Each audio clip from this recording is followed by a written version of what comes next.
శ్రీ గురుభ్యో నమ. హరి ఓం. ఓం సహనావతు సహనౌ భునక్తు సహ వీర్యం కరవావహై తేజస్వినావధీతమస్తు మా విద్విషావహై. ఓం శాంతి శాంతి శాంతి. తల్లికి కపిలుడు ఉపదేశం చేస్తున్నాడు.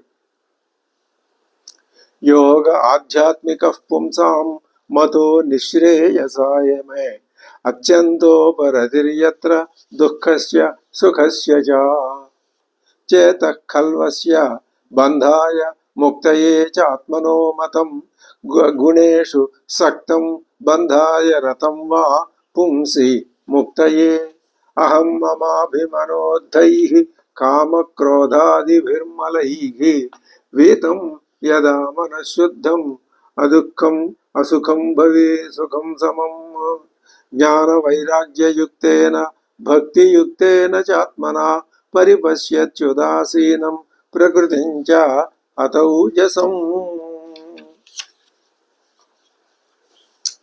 జ్ఞాన వైరాగ్యయుక్తేన భక్తియుక్తేన చ ఆత్మనా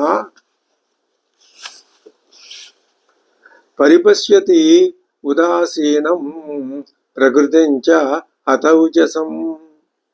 చక్కటి ధర్మ మార్గం సూత్రం చెప్తున్నాడు కపిల మహర్షి. జ్ఞాన వైరాగ్యయుక్తేన భక్తియుక్తేన చ ఆత్మనా. నీ మనసులో భక్తి ఉండాలి, ఆ భక్తికి జ్ఞానము వైరాగ్యము తోడుగా ఉండాలి. అంటే జ్ఞాన వైరాగ్యము భక్తి మూడు సమాన స్థాయిలో ఉన్నట్లయితే అప్పుడు పరిపశ్యత్యుదాసీనం ప్రకృతిం చ, నీలో ఉన్న ప్రకృతిని నువ్వు ఉదాసీనుడుగా ఉంటూ గమనిస్తూ ఉంటావు. అంటే సాక్షిభూతుడుగా ఉండి నువ్వు నీ యొక్క ప్రతి కదలికని, ప్రతి చర్యని, ప్రతి ఆలోచనని, నీ మనసు కదిలే కదలికలన్నీ అన్నింటినీ నువ్వు గమనిస్తూనే ఉంటావు. కాలాన్ని గమనిస్తూ ఉంటావు, సర్వాన్ని గమనిస్తూ ఉంటావు, చూస్తూ ఉంటావు. చూస్తూ ఉన్నవాడు చూస్తూనే ఉంటాడు తప్ప వాడికి ఏ బంధము అంటదు. ఎవరికి అంటుతుంది? ఇది నేను ఇది నేను అని అనుకుని అందులో తలకిందులుగా మునిగిపోయే వాడికి అవన్నీ అంటుతాయి. చూస్తూ ఉండేవాడికి ఏమంటుతాయి? అంటవు. కాబట్టి ఏం చేయాలన్నమాట? పరిపశ్యతి ఉదాసీనం ప్రకృతిం చ హతౌజసం. అప్పుడు ఆ ప్రకృతి యొక్క ఆ ఓజస్సు కాస్త హతమైపోతుంది. అంటే ప్రకృతి నీ మీద ఏ విధమైనటువంటి ప్రభావాన్ని చూపించలేదు. ఎప్పుడు నువ్వు మూడు భక్తి జ్ఞాన వైరాగ్యాలని మూడింటిని సమాన స్థాయిలో ఉంచుకుని ఆ విధమైనటువంటి శిక్షణ నీ మనసుకి ఇచ్చినట్లయితే. అంతేగాని భక్తి ఒక్కటే ప్రధానంగా పెట్టుకొని జ్ఞాన వైరాగ్యాలకి చోటు లేకుండా చేస్తే ఆ భక్తి మూఢ భక్తిలోకి, అనాలోచితమైన భక్తిలోకి దారితీస్తుంది. అలాగా కాకుండా కేవలం జ్ఞాన దృష్టితో వెళ్ళినా దాన్ని నిలవరించుకునే సామర్థ్యం లేకపోతే అది కూడా చెడు ఫలితాలకి దారితీసే అవకాశం ఉంటుంది. దానికి ఏం తోడు కావాలి? వైరాగ్యం తోడు కావాలి. వైరాగ్యం వీటి రెండింటికి మూలం, జ్ఞానానికి భక్తికి మూలం ఒక వైరాగ్యమే. వైరాగ్యం లేకపోతే ఆ రెండు కూడా నిరుపయోగమే అవుతాయి. కాబట్టి ఈ మూడింటి యొక్క సమస్థితిని చెప్తున్నాడు కపిలుడు తల్లితో. ఏమని? జ్ఞాన వైరాగ్యయుక్తేన భక్తియుక్తేన చాత్మన పరిపశ్యత్యుదాసీనం ప్రకృతిం చ హతౌజసం. తితిక్షవ కారుణికా సుహృద సర్వదేహినాం అజాతశత్రవశాంత సాధవ సాధుభూషణా. ఈ రకంగా ఆ స్థితిని కనుక మానవుడు నేర్చుకోగలిగినట్లయితే, సాధించగలిగినట్లయితే అప్పుడేమవుతాడు? తితిక్షవ, సహనం ఏర్పడుతుంది. తితిక్ష సహనం ఏర్పడుతుంది. కారుణికా, సకల ప్రాణుల మీద అవ్యాజమైనటువంటి కరుణ ఏర్పడుతుంది. సుహృద సర్వదేహినాం, అందరు ప్రాణుల పట్ల, అందరు ప్రాణులతో కూడా స్నేహంగానే ఉంటారు. అజాత శత్రవ, ఇంకా వాళ్ళకి ఈ లోకంలో శత్రువులు ఉండటం అనేదే జరగదు. సాధవ శాంతా సాధవ సాధుభూషణా. వాళ్ళు శాంత స్వభావులుగా ఉంటారు, సాధువులుగా ఉంటారు. వాళ్ళకి సాధుభూషణా, సాధుత్వమే అంటే సచ్చీలమే వాళ్ళకి అలంకారంగా ఉంటుంది. ఆ విధంగా ఉండటాన్ని మనం అలవాటు చేసుకున్నట్లయితే మనకి అంటే మనం అప్పుడు మోక్షానికి చేరువలోకి పెడతాము అని భావించాలి. తితిక్షవ కారుణికా సుహృద సర్వదేహినాం అజాత శత్రవ శాంతా సాధవ సాధుభూషణా. తితిక్షవ, ఆ తితిక్ష ఉండాలి. అన్ని సందర్భాల్లోనూ ఈ శరీరానికి తితిక్ష అనేది కుదరకపోవచ్చు. కొన్ని సందర్భాల్లో వ్యతిరేకత ఏర్పడినప్పుడు తితిక్ష లోపిస్తుంది. అది కాబట్టి దాన్ని ప్రయత్నపూర్వకంగా అలవరుచుకోవాలి.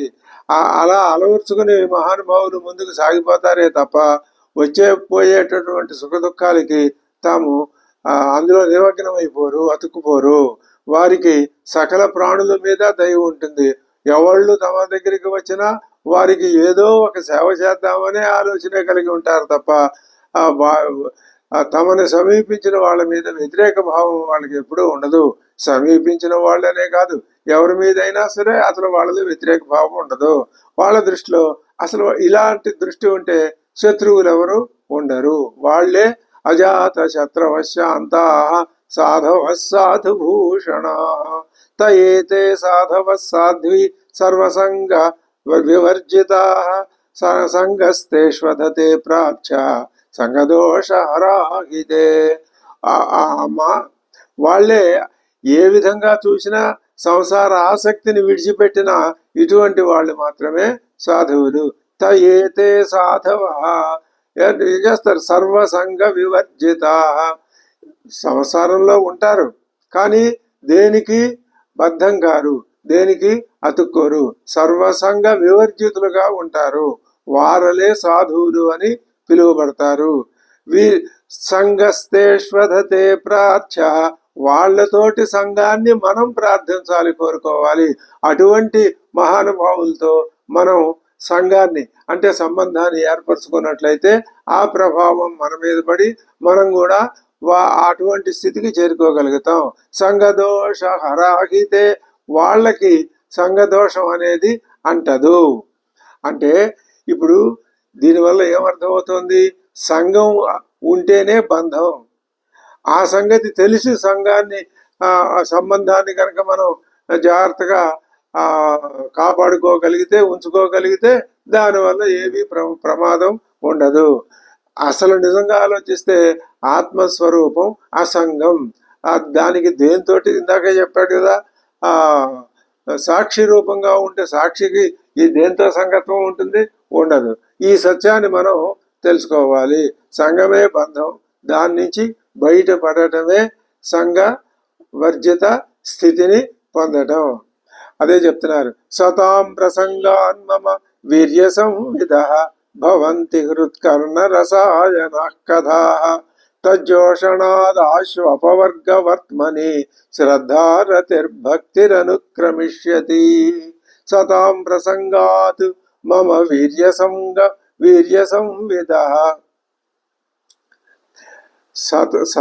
సత్పురుషుల యొక్క ప్రసంగాలు, వాళ్ళు అటువంటి మహానుభావులు, పరమహంస పరివ్రాజ గౌతములు లేదా జ్ఞానవంతులు, విజ్ఞానవంతులు, సంసారంలో ఉంటూనే జ్ఞాన విజ్ఞానాలని సాధన చేయగలిగిన మహానుభావులు, వాళ్ళు ఎవరైనా ఎంత దూరంలోనైనా ప్రవచనం చేస్తూ ఉంటే వెళ్ళి అక్కడ కూర్చోవాలి.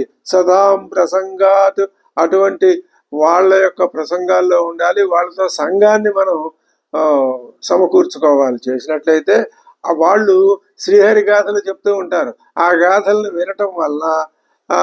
వినటం అనేది మనకి సంభవ వీర్య సంవద భవంతి హృత్కర్ణ రసాయన కథా. వాళ్ళు కర్ణరసాయనంగా అంటే శ్రవణపేయంగా శ్రీహరి గాథలను వివరిస్తూ ఉంటారు. వాటిని మనం వినాలి. వింటే చక్కటి అవగాహన ఏర్పడుతుంది. శ్రీ మహావిష్ణువు మీద భక్తి కుదురుకుంటుంది. వాళ్ళని సేవించటం వలన శీఘ్రమే మోక్ష మార్గంలో శ్రద్ధ, ప్రేమ మరియు భక్తి క్రమంగా వికసిస్తాయి. భవంతి హృత్కర్ణ రసాయన కథా తజ్జోషణాత్ తజ్జోషణాత్ వారిని సేవించటం వలన ఆశు అపవర్గ వర్త్మని మోక్ష మార్గంలో శ్రద్ధ రతిర్ భక్తికి అనుక్రమిష్యతి.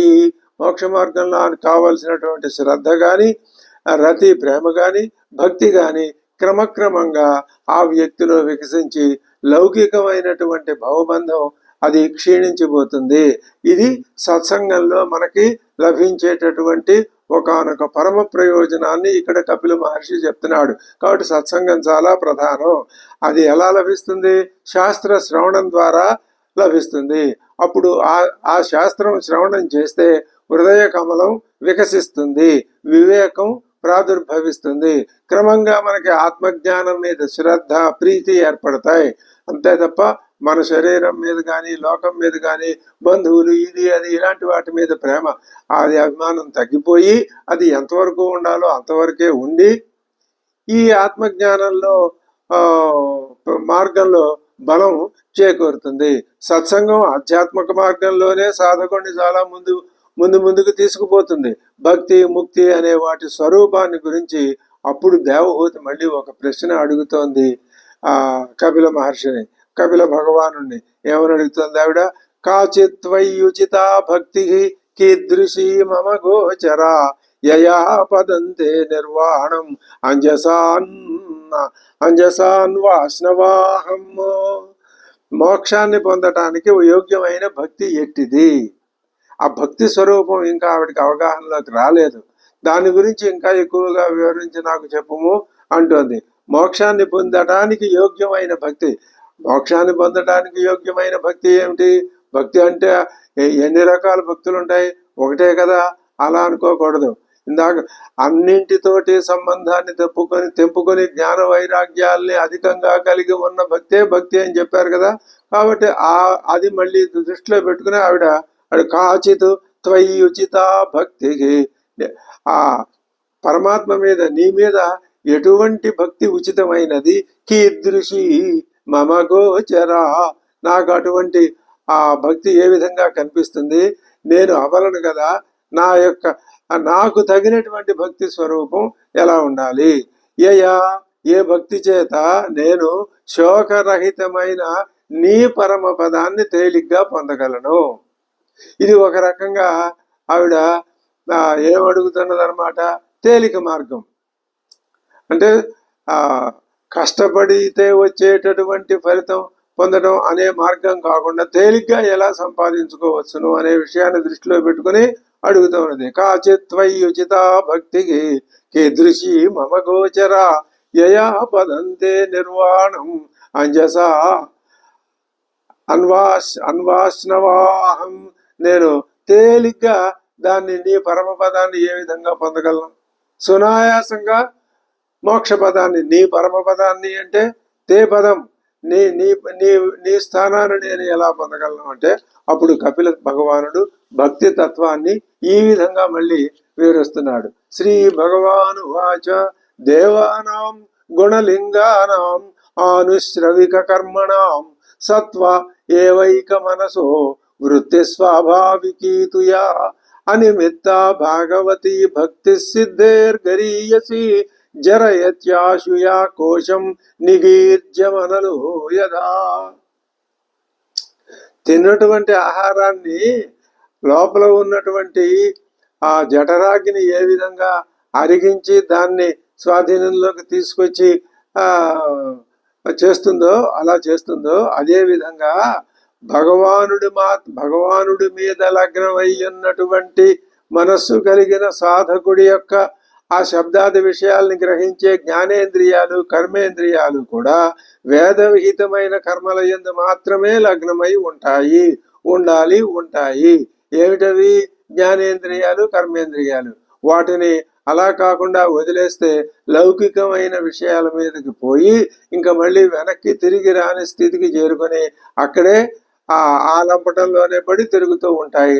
మళ్ళీ ఎన్ని జన్మలు ఎత్తినా అవే లక్షణాలు అలవరుచుకుంటూ వాటినే ప్రియంగా ప్రేమించుకొని అవే లక్షణాలు తెచ్చుకుంటాయి తప్ప ఈ విధమైన భగవద్భక్తి పరమాత్మ మీద లగ్నమైనటువంటి భక్తి జ్ఞాన వైరాగ్యాలు అనేటటువంటి గుణాలని అలవర్చుకోవటానికి అవి సిద్ధంగా ఉండవు. కాబట్టి అవి స్వతసిద్ధంగా సత్వమూర్తి అయినటువంటి శ్రీహరి యందు నిష్కామంగా ప్రవర్తిల్లటమే భగవద్భక్తి. అదే చెప్తున్నారు, అనిమిత్త భాగవతి భక్తి సిద్ధేర్గరీయసి. అనిమిత్తమైన భాగవతి భక్తి, భగవంతుని మీద భక్తి అనిమిత్తంగా ఉండాలి, ఫలాభికాంక్ష రహితంగా ఉండాలి, నిమిత్తం ఏది ఉండకూడదు.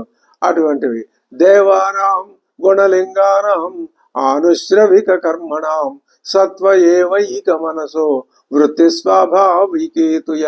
అటువంటి స్వాభావికమైన ప్రవృత్తే కలిగి ఉండాలి. అదే భక్తి.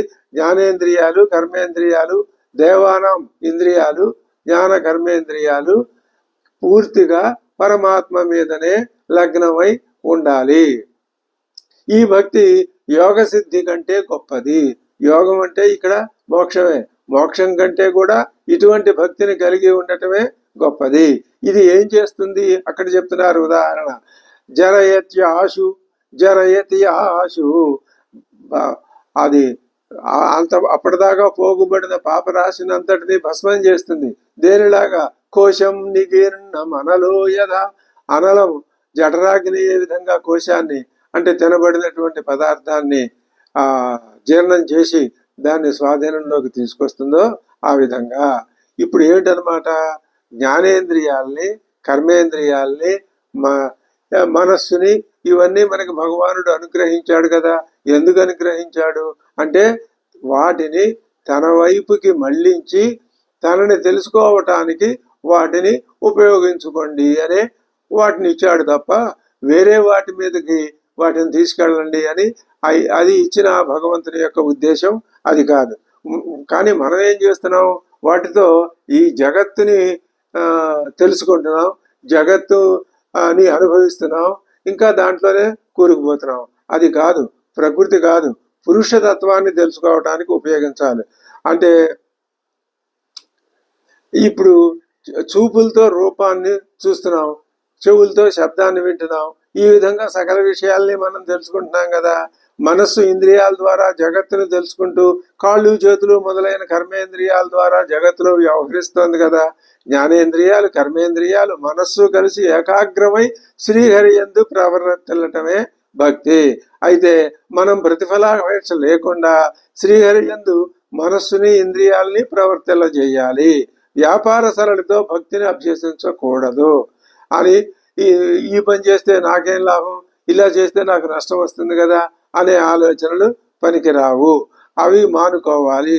కర్మఫలమైన ఉపాసనా ఫలమైన అంతా భగవంతుని అధీనమే అనే దృష్టితో వ్యవహరించాలి తప్ప వ్యతిరేకమైన దృష్టితో ఉండరాదు. అలా అనుకూలమైనటువంటి దృష్టితో ఉంటే దాన్నే భక్తి అంటారు అని స్పష్టంగా చెప్తున్నాడు. దేవానాం గుణలింగానాం ఆనుశ్రవిక కర్మణాం సత్వ ఏవైక మనసో వృత్తి స్వాభావికీతుయా అనిమిత్త భాగవతి భక్తి సిద్ధేర్ గరీయసి జరయత్యాశుయా కోశం నిగీర్ణం అనలో యథా నాన్యత్ర మద్భగవతః ప్రధాన పురుషేశ్వరాత్ ఆత్మన సర్వభూతానాం భయం తీవ్రం నివర్తతే. నాన్యత్ర మద్భగవతః ప్రధాన పురుషేశ్వరాత్ ప్రకృతికి జీవుడికి అధీశ్వరుణ్ణి నేనే. ప్రకృతికి పురుషుడికి ఈశ్వరుణ్ణి అధిపతిని నేనే. భగవంతుడైనటువంటి నేను సకల ప్రాణులకి ఆత్మస్వరూపంగా ఉన్నాను. ఎన్నిసార్లు చెప్పుకున్నా ఆ దృష్టాంతం యొక్క వాడి తగ్గదు. ఆభరణాలన్నింటికీ సువర్ణమే స్వరూపంగా ఉన్నది. ఘటము కొండ మొదలైన వాటికి అన్నింటికీ మట్టియే స్వరూపంగా ఉన్నది. అలాగే ఈ సమస్తానికి పరమాత్మయే స్వరూపంగా ఉన్నాడు. ఆ పరమాత్మని విడిచి ఇతరాన్ని ఆశ్రయించటం వల్ల తీవ్రమైనటువంటి ఈ సంసార బంధం తొలగదు. నాన్యత్ర మద్భగవతః భగవంతుడైన నన్ను తప్ప నేను తప్ప అన్యత్ర వేరే చోట ప్రధాన పురుషేశ్వర నేనే ప్రధాన పురుష ఈశ్వరుణ్ణి. ఈశ్వరుడు అంటే నేను వాటికి స్వరూపంగా ఉన్నాను. ఆత్మనః సర్వభూతానాం భయం తీవ్రం నివర్తతే నా నివర్తతే. భయం పోదు. ఇవి ఉన్నంతకాలం భయం ఉంటూనే ఉంటుంది. వాటిని పోగొట్టుకుంటే భయం ఉండదు. అంటే ఆధ్యాత్మికంగా మనం ఆధ్యాత్మికత్వం అనేది ఎక్కడో లేదు, మనకంటే దూరంగా వేరే చోట లేదు, మనలోనే ఉంది. అది అది అది మనం తెలుసుకోవాలి. ఎలా తెలుసుకోవాలి అంటే ఇదిగో ఈ విధానాన్ని సూచిస్తున్నారు. దీని సాయంతో మనం తెలుసుకోవాలి. ఆత్మనిష్ట అనే లక్షణాన్ని అలవాటు చేసుకుంటే అది మనకి సరైనటువంటి దోవని చూపిస్తుంది. తర్వాత ఇంకా ఏం చెప్తారో చూద్దాం.